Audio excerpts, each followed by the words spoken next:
cesse de adorar o Senhor. Vamos repetir isso mais uma vez. Não cesse de adorar Ele. Ele está aqui, Ele é lindo, Ele é maravilhoso. Antes mesmo da gente fazer esse compromisso de estar aqui, Ele já estava aqui nos esperando. Oh, o Filho de Deus, o Cordeiro de Deus que tira o pecado do mundo. Oh, o maravilhoso, o Conselheiro, o Príncipe da Paz se faz presente. Oh, Senhor, Senhor nosso, quão maravilhoso é o seu nome. Oh, santo, santo, santo, santo é o Senhor dos exércitos, e a sua glória enche toda a terra. Oh, Senhor, queremos te dizer muito obrigado. Queremos te dizer muito obrigado, Jesus, porque tu fostes ali à cruz e triunfastes de vitória, para que nós pudéssemos ser, pela graça, ser alcançados, pela graça, sermos resgatados. Oh, Senhor, obrigado porque tu pagastes um preço, e um preço alto, preço de sangue, preço de vida, para que nós pudéssemos ser reconectados com Deus Todo-Poderoso. Oh, Senhor, Senhor nosso, te agradecemos porque a tua glória enche toda a terra, a tua glória enche toda a terra. Oh, Senhor, nós não queremos cessar de te adorar, nós não queremos cessar de bendizer o teu nome, dizer que tu és santo, tu és poderoso, tu és Senhor, aquele que tudo podes, o que não conhece a derrota. Oh, eterno, firmado em misericórdia, justiça e igualdade, bondade e fidelidade. A tua igreja te adora. A tua igreja te adora. A tua igreja te adora. Teu reino é sempre eterno, firmado em misericórdia, justiça e igualdade, bondade e fidelidade. A tua igreja te adora. A tua igreja te adora. Na palavra do Senhor, Ele nos ensina: deixai vir as minhas criancinhas, pois dela é o reino dos céus. E de forma muito espontânea, Átila Neto e Marco Júnior pediram para fazer uma oração por dois desses países que estavam na Copa América, o Japão e o Catar. E eles estão aqui prontos, cada um com sua bandeirazinha. E eu vou pedir para que eles venham aqui em cima, para que eles façam oração pelos países, não só por esses dois países, pelo Japão e pelo Catar, mas por todos os países do mundo, para aqueles que ainda não conhecem ao Senhor, venham conhecê-lo e tenham a alegria e a satisfação de ter a nação deles aos pés da cruz. Então vamos começar aqui com Marco Júnior orando pelo Japão e depois Átila Neto pelo Catar.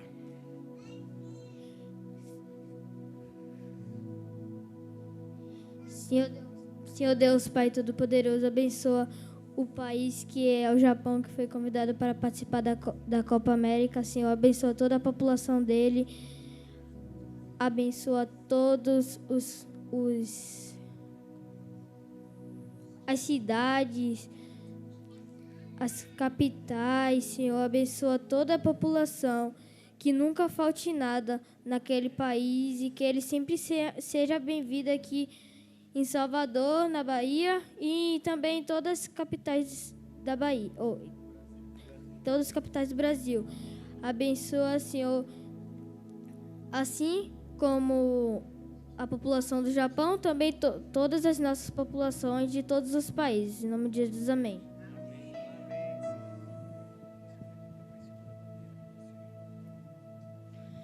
Papai do céu, muito obrigado por essa noite tão especial, que a gente vê a Copa América final e que muitos outros países do mundo, como Japão e Catar, também participaram dessa Copa.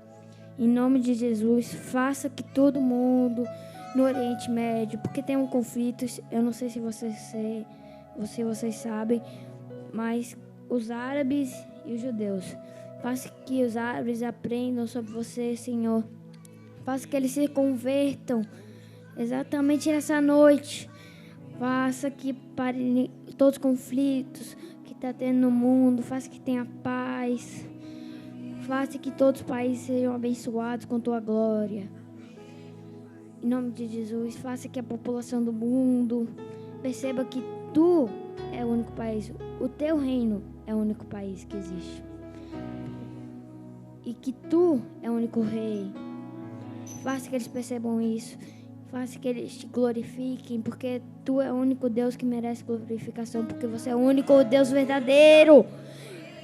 Faça que mais pessoas cada dia se convertam, que elas sejam abençoadas com pão de todo dia. Faça que aconteça tantos milagres nesse mundo, para que seja um mundo cheio de paz e de pessoas que te acreditam e te glorificam. Em nome de Jesus, amém.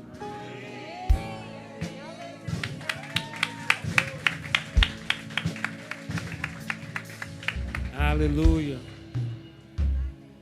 E antes da gente terminar esse momento tão lindo e profético, que a gente quer profetizar a unidade das nações do mundo, unidade dos países aqui do Mercosul, unidade dos países da América do Sul, unidade dos países da América Latina, de toda a América, unidade dos países do mundo. Eu vou pedir que a minha esposa, ali acho que tem uma bandeira da Argentina. Da Argentina? É da Argentina. E tem uma curiosidade em relação à Argentina. Nós somos casados há 12 anos. Fizemos hoje 12 anos de casados. Hoje, dia 7/7. E sou apaixonado pela minha esposa. E uma coisa que sempre me intrigou. Ela, claro, é brasileira. É uruguaia também, mas é brasileira. E ela tem um carinho muito especial pela Argentina. E quando a seleção da Argentina está jogando, óbvio que não contra o Brasil, mas quando a seleção da Argentina está jogando, ela torce fervorosamente pela Argentina. Ela gosta do povo argentino, daquela nação. Então eu vou pedir para que represente a unidade do mundo. Como a gente tem uma rivalidade muito grande com a Argentina, e a gente está tendo um prazer nessa noite de estar aqui também com a nossa bispa matriarca, eu vou pedir que juntas, a bispa com a bandeira do Brasil e Tati com a bandeira da Argentina, que elas possam juntos orar por essas duas nações e representar a unidade dessas duas nações, e que através desse ato profético o Senhor traga todas as nações do mundo em unidade, e para que todos no tempo do Senhor reconheçam que só Ele é o único Deus verdadeiro e existente e que merece a nossa adoração em unidade em nome de Jesus.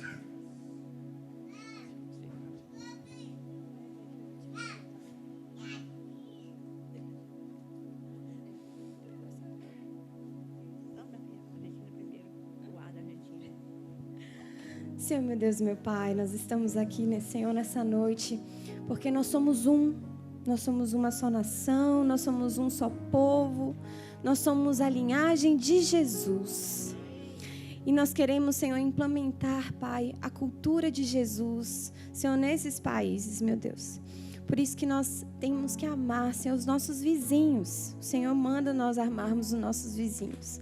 Apesar, Senhor, de tantas diferenças, Senhor, mas de cultura, de língua, Senhor, mas nós amamos a Argentina, nós amamos o povo da Argentina, porque nós somos irmãos. E quando nós amamos os nossos irmãos, Senhor, é diferente. Oh, Pai, nós queremos, Senhor, estender as nossas mãos, Senhor, para essa nação. Te pedir que eles possam te conhecer, que seja um país que viva o mesmo avivamento que o Brasil tem vivido. Senhor, que pessoas possam se converter, Senhor, à Tua palavra, viver nos Teus caminhos, Senhor. Oh, Pai, nós estendemos as nossas mãos, Senhor, e oramos, Senhor, pela Argentina, meu Deus. Oh, Senhor, é um país que hoje vive uma decadência, Pai, financeira. Senhor, mas nós queremos orar, porque nós também passamos pelo vale da sombra da morte. Mas agora nós estamos vendo um caminho, Senhor, da glória e da esperança. E nós queremos também reivindicar, Senhor, isso para a Argentina, meu Deus, e para todos os países da América Latina. Meu Deus, que nós não sejamos mais o terceiro.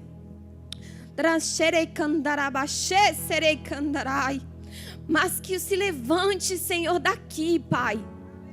Oh, Senhor, que se levante das nações da América Latina. Senhor, pastores, Senhor, profetas nessa nação, que venham abençoar, Senhor, outros países. mas que seja daqui, Senhor, o avivamento, meu Deus. Nós sentimos que o Senhor tem feito um movimento especial, algo novo e diferente, e nós estamos aqui, Senhor, te pedindo, te clamando, Pai. Vem, Jesus. Oh, vem, Hosana. Arabaxê serecantai. Ei, Jesus, muito obrigado, Pai. E que o Brasil, Senhor, continue abençoando a Argentina, meu Deus, com turismo, com tudo mais, mas principalmente, Senhor, com a Tua palavra, em nome de Jesus. Amém. Glória a Deus o Pai, glória a Deus o Filho, glória a Deus o Espírito Santo. Louvado seja o Teu santo nome, meu Pai, porque Tu és o Deus grande, Deus verdadeiro, Deus magnífico, Deus tremendo, Deus maravilhoso, Deus bendito, Deus glorioso, Deus de milagre, meu Pai. Senhor, nós estamos aqui com os nossos corações regozijados, alegres, felizes, meu Pai, porque nós somos brasileiros, meu Pai. Homens e mulheres comprometidos contigo, que nós, com as nossas vidas, vamos contaminar outras pessoas para viver o evangelho pleno da paz. Ó Deus, muito obrigada, meu Pai, porque hoje, na noite deste dia, nós estamos orando pela Argentina, pelos países da América Latina, pelo Brasil, que verdadeiramente, meu Senhor, este celeiro deste país, um país continental como é o Brasil, possa, através das nossas vidas, das nossas orações, dos nossos testemunhos, produzir frutos dignos de arrependimento, para que verdadeiramente, meu Pai, nós possamos glorificar e exaltar, e exaltar o Teu santo nome. Obrigada, meu Senhor. Louvado, engrandecido seja o Teu santo nome, agora, em nome de Jesus e para sempre. E o povo lindo de Deus diz... E o povo lindo de Deus diz... Amém. Glória a Deus. Aleluia. Aleluia. Se você está aí de pé, eu vou pedir que você já pegue sua Bíblia direto e abra sua Bíblia no livro de 1 Reis. 1 Reis 18, 44. 1 Reis 18, 44. 1 Reis 18, 44. Quem já achou, diga glória a Deus. Quem não achou, diga aleluia. Tem gente procurando. 1 Reis está na Bíblia, está entre o livro de Gênesis e o livro de Apocalipse. 1 Reis. 1 Reis 18, 44. Quem achou, diga glória a Deus. Aleluia. Acho que todo mundo achou. Antes da gente fazer a leitura, você está com sua Bíblia aberta aí no seu celular, no seu tablet, sua Bíblia analógica aí de papel, você está com ela aberta, tome sua Bíblia assim com sua mão direita, eleve sua Bíblia assim por sobre sua cabeça e repita comigo: eu sou o que a Bíblia diz que eu sou.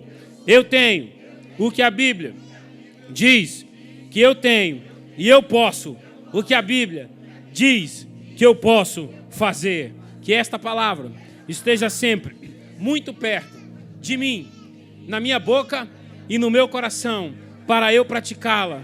Aleluia. 1 Reis 18, 44. Assim está escrito na palavra que prevalece, no livro dos livros. A 7ª vez disse: eis que se levanta do mar uma nuvem pequena, como a palma da mão do homem. A 7ª vez disse: eis que se levanta do mar uma nuvem pequena. Repita comigo: nuvem pequena, pequena, pequena, como a palma da mão do homem.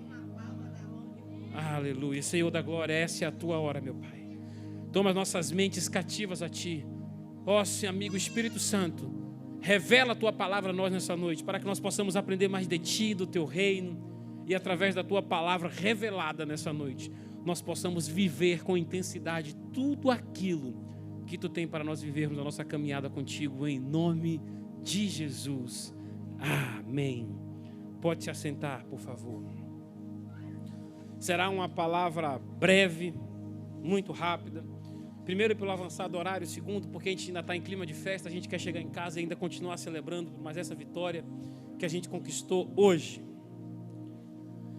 Essa palavra que a gente acabou de ler na Bíblia, esse texto, ele fala justamente depois de um longo período de estiagem, um longo período de seca que Israel tinha vivido. O profeta Elias abriu a boca e profetizou: acabou, agora a água vai descer, agora a chuva vai cair, agora a tempestade vai inundar. Foi o que ele tinha pedido a Deus, o que ele tinha orado, e com fé ele tinha determinado que ia acontecer. Ele profetizou que chuvas abundantes estavam chegando na face da terra. O problema todo é que a profecia parecia descabida. O problema todo é que a profecia parecia impossível de acontecer, porque era um período muito longo de estiagem. Você olhava para o céu, tudo que você via era céu azul, ou céu de brigadeiro, aquele céu sem nuvem, aquele céu perfeito, aquele céu de verão, aquele céu de quem conhece aqui o céu da Caatinga mesmo. Era o sol escaldante, o céu límpido, e nem possibilidade nem remota de chuva acontecer, nem chuvisco, nem garoa. Era aquilo que estava passando já há alguns anos. Nenhuma nuvem no céu, apenas sol. Mas Elias, ele não estava atrás de desculpas. Elias não estava atrás de circunstâncias. Não era isso que ele estava procurando. Elias não era meteorologista, ele não estava atrás do clima-tempo. Ele não estava atrás de Maju no Jornal Nacional. Não. Ele estava atrás da resposta daquilo que ele tinha pedido a Deus, e ele tinha confiança e fé que aquilo tinha que acontecer. Ele não olhou para o que estava acontecendo. Ele apenas olhou para o tamanho do Deus dele e profetizou. E ele profetizou que as chuvas viriam e varreriam a terra de Israel. Que a chuva desceria e inundaria aquele lugar. Depois da profecia, Elias subiu para o Monte Carmelo, a Bíblia diz. E ele se ajoelhou e colocou seu rosto no chão. E clamou a Deus para que mandasse chuva. Ninguém em sã consciência ia apostar que alguma coisa ia acontecer. Ninguém em sã consciência ia dizer: não, agora vem, agora a chuva vai descer, agora a tempestade vai inundar a terra, agora vai trazer mudança, prosperidade, agora a gente vai voltar a avançar, vai ter colheita, vai ter fartura. Não, ninguém em sã consciência ia conceber aquilo. Era muito tempo de seca. Mas a Bíblia diz que ele ali se encolheu, colocou o rosto no chão e clamou a Deus para que mandasse chuva. Imagine, você crê numa profecia climática, mesmo quando as circunstâncias mentem, dizem o contrário. Imagine no dia de hoje. Antigamente, já falei, não tinha clima-tempo. Não, deixa eu olhar aqui. Possibilidade de chuva amanhã, pancadas de chuva com o céu. Não tinha isso, meu irmão. Ele tinha clamado para a seca estava lá, o povo já sabia, estava acostumado. Agora a chuva desce. Mas as condições eram as mesmas climáticas, não tinha diferença. Mas a fé que brotava de Elias, essa sim ia fazer a diferença. Essa sim ia trazer a diferença. Ele tinha certeza que ia chover abundantemente. E que os problemas da alongada e prolongada estiagem iam cessar. E Elias, mais uma vez, não olhou para aquilo que estava acontecendo, nem para as circunstâncias, mas ele olhou para o tamanho do Deus que ele cria. Elias orava e mandava o seu servo olhar no horizonte. Ele abaixava, se curvava, clamava a Deus e dizia: vai lá, corre no horizonte e vê a mudança chegando. E a Bíblia conta que o servo ia lá, corria e voltava com péssimas notícias. Elias, e aí? Ele: céu azul, sol escaldante. Imagina. Homem crente, cheio de fé, profeta de Deus, acostumado a ver o sobrenatural a cada dia. E mandava o mensageiro, o enviado, para trazer as boas novas. E aí? Céu limpo, sol quente. 6 vezes Elias clamou, intercedeu, chorou, profetizou e enviou o moço. Vai lá, vai no horizonte trazer notícia. E por 6 vezes ele voltou dizendo: céu claro, céu limpo e sol quente. Ou seja, não está tendo mudança, Elias. 6 vezes. Pense aí. Se Elias não soubesse o tamanho do Deus que ele tinha, na primeira vez ele podia ter desistido. Talvez se ele tivesse um pouco de fé, não, é porque o negócio está esquentando. Na segunda vez, ele poderia ter desistido. Na terceira vez ele poderia ter desistido. Na quarta vez ele poderia ter desistido. Na quinta. Quantas vezes leva para você desistir do seu sonho ou da promessa que Deus tem na sua vida? Porque você não viu acontecer ainda no tempo que você espera. Quanto tempo leva para você desistir daquilo que Deus tem para a sua vida? Das promessas que Ele já liberou sobre você, sobre a sua família? 6 vezes Elias, o profeta Elias, passou esperando a resposta certa. Vai lá, que eu sei em quem eu tenho crido.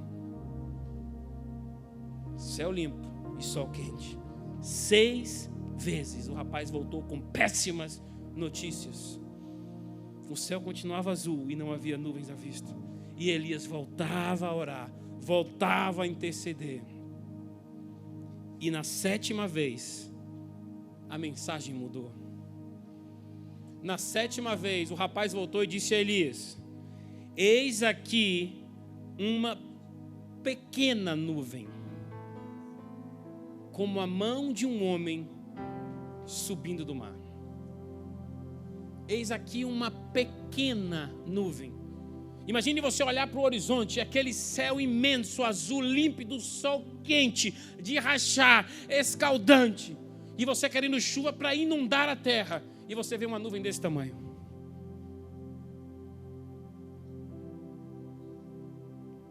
Eu falo para vocês que estão aqui na frente, ali no meio, lá atrás, desse tamanho. Imagine você olhar no horizonte e ver uma nuvem desse tamanho.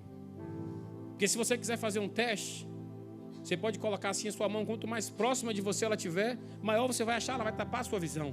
Mas quanto mais distante você colocar, menor ela vai ficar. Era uma nuvenzinha. Era um nada diante daquilo que ele tinha pedido e clamado a Deus. Você pode olhar na sua realidade, clamar, pedir, e você vê uma pequena mudança acontecendo. Não vai acontecer. Deus se esqueceu de mim. Deus não está lembrando de mim. Deus não está respondendo a minha oração. Eu tenho 2 coisas para te dizer. Eu não sei o tamanho da sua fé e eu não sei em quem você tem tido fé. Porque a Bíblia diz que se você tiver uma fé em Deus do tamanho do grão de mostarda, é a menor das sementes, você vai poder dizer a um monte: sai daqui e se lance ao mar. Em quem você tem depositado a sua fé? E qual é a quantidade de fé que você tem depositado e investido no seu relacionamento com Deus? Porque se for desse tamanho, a nuvem pode ser do tamanho de um homem, mas ela é um sinal. Ela é um sinal. Humanamente falando, uma nuvem tão pequena nem riscaria, nem faria um pequeno ferimento diante daquilo que ele esperava de Deus fazer. Uma tempestade que ele estava clamando. Mas para Elias, aquela pequenina nuvem era o sinal que Deus estava no comando e que já estava mandando providência. Ele não se desesperou, ele não desistiu, mas ele seguiu confiante. Ele seguiu confiante que logo, logo o aguaceiro desceria. Ei, se a pequena nuvem está no horizonte, ei, a tempestade de Deus está chegando. Se a pequena nuvem apareceu no longe, o grande de Deus está chegando. A tempestade está se formando. As condições climáticas estão se alinhando para que a chuva de Deus desça na sua vida, para que a chuva de Deus desça na sua família, para que a chuva de Deus desça sobre todo o seu lar, para que a chuva de Deus desça no seu trabalho, no seu emprego, na sua igreja, onde quer que você pise a planta do seu pé, para que as promessas comecem a chover na sua vida e trazer novidade de vida. E a Bíblia diz que deu tudo certo. Os céus se enegreceram com nuvens, e o vento veio sobre Israel, e uma grande chuva começou a descer. Elias não era meteorologista, mas isso não importa. O que importa é que ele não era falso profeta. O que importa é que ele ouvia a voz de Deus. O que importa é que ele sabia que Deus faria tudo sozinho, sem contrapartida do homem. E ele pagou o preço para ver Deus agir. Ele não desistiu. Os relatórios vinham chegando, não tem nuvem, não vai dar certo. Ei, veja aqui na sua saúde, essa pequena melhora não é nada. O quadro que você tem é terminal. O quadro que você tem é crítico. A falta de desemprego, a crise que o país está atravessando. Ei, você não vai conseguir, você não vai vencer, você não vai conseguir uma recolocação no emprego, isso não é nada. Você conseguiu apenas um estágio. Eu vejo uma pequena nuvem. E a pequena nuvem é um sinal. Não, mas a doença que você tem é terminal. Você vai morrer. O médico disse que você teve uma pequena melhora, mas isso é só para te animar. Eu vejo uma pequena nuvem. Você não está entendendo, sua mulher te traiu, seu marido te traiu. Ele não vai voltar, ele está com outro, ela está com outro. Eles terminaram o relacionamento agora, mas ela não vai voltar para você. Eu vejo uma pequena nuvem. Ah, não, mas meus filhos estão nas drogas. Ele parou de usar essa semana, mas uma semana é pouco, eu acho que ele vai voltar. Eu vejo uma pequena nuvem. E a pequena nuvem é um sinal. A pequena nuvem é um. Aleluia, eu vejo uma pequena nuvem. E a pequena nuvem, a nuvenzinha, é um sinal. Ninguém sabe quanto tempo Elias se humilhou. Ninguém sabe quanto tempo Elias orou a Deus. Só se sabe que ele não olhou para o tamanho do problema. Ao contrário, ele atribuiu a grandeza ao seu Deus que é poderoso, para fazer chover abundantemente a partir de uma nuvenzinha. A partir de uma nuvem do tamanho de uma mão de um homem. Ele não olhou para a nuvem, nem o tamanho da nuvem, mas ele olhou para o tamanho de quem estava mandando a pequenina nuvem. Antigamente, as pessoas diziam que os piores venenos, e de fato é verdade, estavam nos menores frascos, porque naquele tempo medieval uma pessoa matava a outra, família e tudo mais, e eles carregavam venenos potentes, os frasquinhos eram desse tamanho para ficar mais fácil de esconder. Não importa o tamanho do vaso ou da botija, o que importa é o que está nela. Eu não sei o tamanho do seu vaso, mas eu quero saber quanto do Espírito Santo de Deus está dentro do teu vaso. Porque o vaso pode ser pequeno, mas o Espírito Santo de Deus é estrondoso. Estrondoso.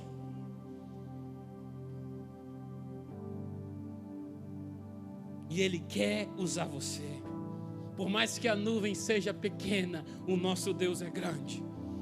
Por mais que a nuvem seja pequena, o potencial que vem dentro da nuvem é grande. Aleluia. Aleluia.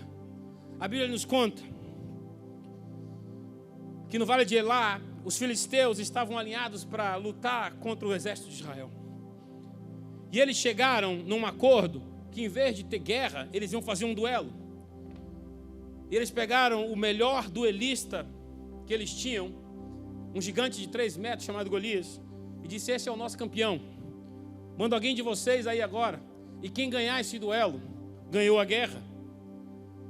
E todo mundo, os guerreiros mais preparados de Israel, treinados em todas as artes, olhavam o tamanho do gigante e tremiam de medo.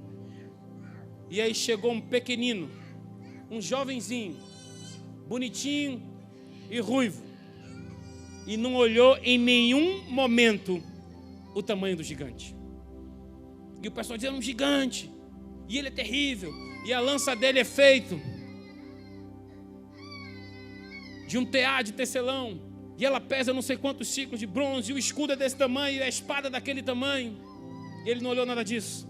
Enquanto eles estavam preocupados com o tamanho do gigante, enquanto eles estavam preocupados com o tamanho do adestramento do gigante, Davi estava confiante no tamanho do Deus que ele tinha. E a Bíblia diz, 1 Samuel 17:26, que todo mundo olhando o gigante, tremendo diante do gigante, Davi olhou para ele e disse: quem é este filisteu incircunciso? E ele não disse em nenhum momento: quem é esse filisteu incircunciso para me desafiar? Quem é esse filisteu incircunciso para desafiar este exército aqui? Quem é este filisteu incircunciso para desafiar o exército do Deus vivo de Israel? Sabe o que ele acabou de fazer aí? Hoje eu perguntei a Marquinhos aqui. Eu gosto muito de luta, nem sempre eu lembro de assistir.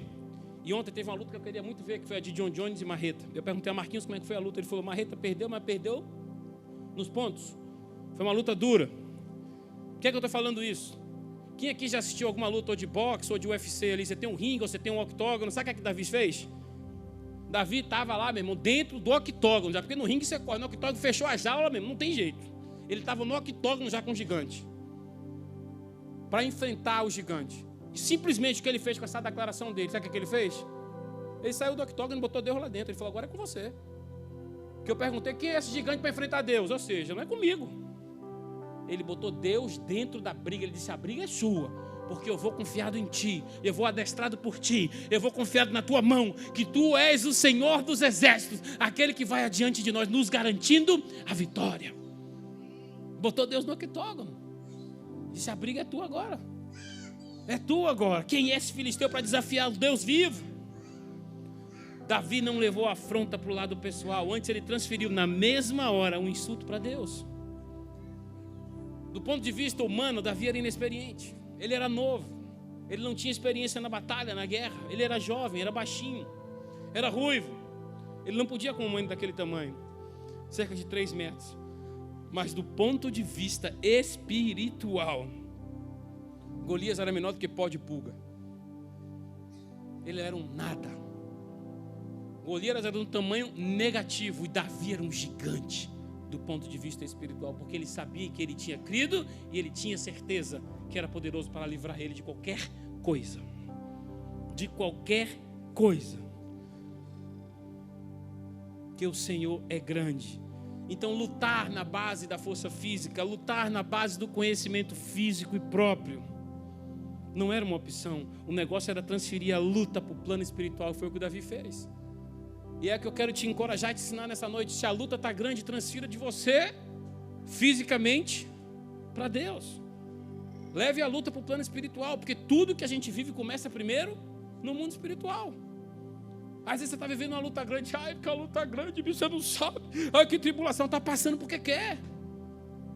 Ou está passando porque não está conhecendo, não está estudando a Bíblia.